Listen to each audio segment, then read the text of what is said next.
Hi, I'm Wendy from Shiny Happy World, and in this video I'm going to show you how to assemble this fun mosquito applique pattern. So this is the cute googly eye version, but I do want to point out that you'll also get instructions and pattern pieces for an angry-eyed video, or angry-eyed version of the same mosquito, just his eyes are different. He doesn't have the big googly eyes, he's got little angry eyes and angry eyebrows. So here's how to put them together. Okay, this is a video showing how to assemble the mosquito if you're using a light box. So first, my light box setup. I've got my light box on, turned as bright as it'll go.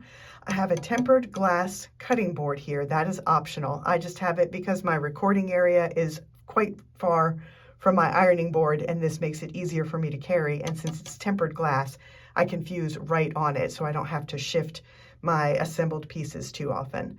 I've got my placement guide, and I've got a clear silicone mat.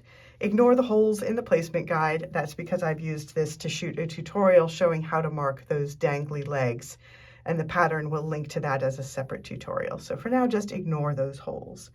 All right, I've got all of my pieces prepared. That means that I printed my pattern onto the paper side of paper-backed fusible adhesive. I use Heat and Bond Light. You can also trace them, but I hate to trace, so I always print mine. So I fuse it to the back side of the fabric, and then I cut all the pieces out on the solid lines. You're going to see some solid lines inside your pattern pieces. You could ignore those. Those are just there for people who are not using a light box. They're placement guides. You don't need them. So here's how to put them together. We're going to start with piece number 1.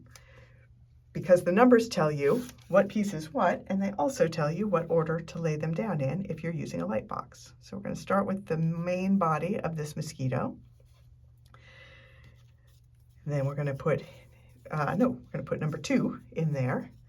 So there are actually 2 mosquitoes in this pattern. We are doing the googly-eyed mosquito here, but there is also an angry-eyed mosquito that doesn't have the big googly eyes. So you've got 2 different options. Number 3 is the wing, the other wing.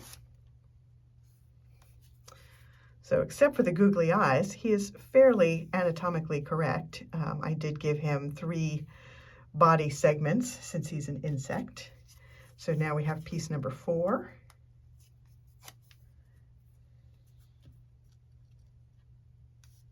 There we go. Then piece number 5 is his head.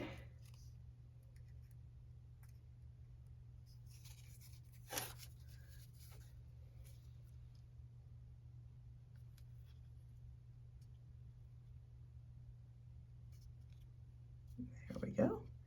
And number, what were we on? So the numbers change a little bit whether you're using the googly eyes or not. So we're going to jump to piece number 8.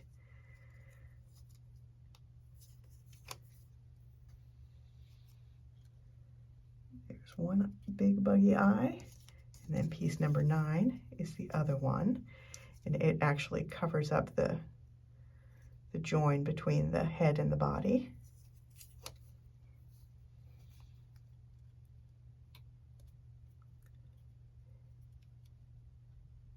And then we have 2 pupils, which you can place exactly where the pattern shows them, and if you push down just to make contact between the layers, you can see that circle. But I think I'm going to play around a little bit with this one, and let's make him look at somebody maybe up in the block, up and across from him, like diagonal from him. So you can play around with where these pupils go, and it will make him look like he is looking in different directions. So I'm going to make him look up there. I think that will be fun. All right, so the legs get put on later. I'll show you, there's a separate tutorial for that. So I'm going to carefully carry this over to my ironing board, fuse everything together, and then let it cool, peel it off the silicone sheet, and then fuse it down to its final block. And then I'll do all of the outline stitching, including the legs, and I will bring it back here and I will show you this finished mosquito, as well as 2 others that I did in different colors, one of which has the angry eyes instead of the googly eyes. Okay, here is one finished mosquito. So this is one of the googly-eyed mosquitoes, and this is the one where I made him exactly as the pattern lays out. That is, I put the pupils exactly where they're shown on the pattern, but you can move these pupils around and make him look at other neighboring blocks, like maybe he's eyeing a horse over here that he wants to go over and sting. If you want to do that, here's what that can look like. So just move those pupils anywhere you want within those googly eyes. So just move the pupils in the direction that you want him to be looking, and that'll look pretty fun. It's really fun, I think, to make your blocks interact with each other by looking at each other. But I promised there's also angry eyes, and here's what those look like. So there's our angry mosquito. So he doesn't have the friendly big googly eyes, and he has angry eyebrows.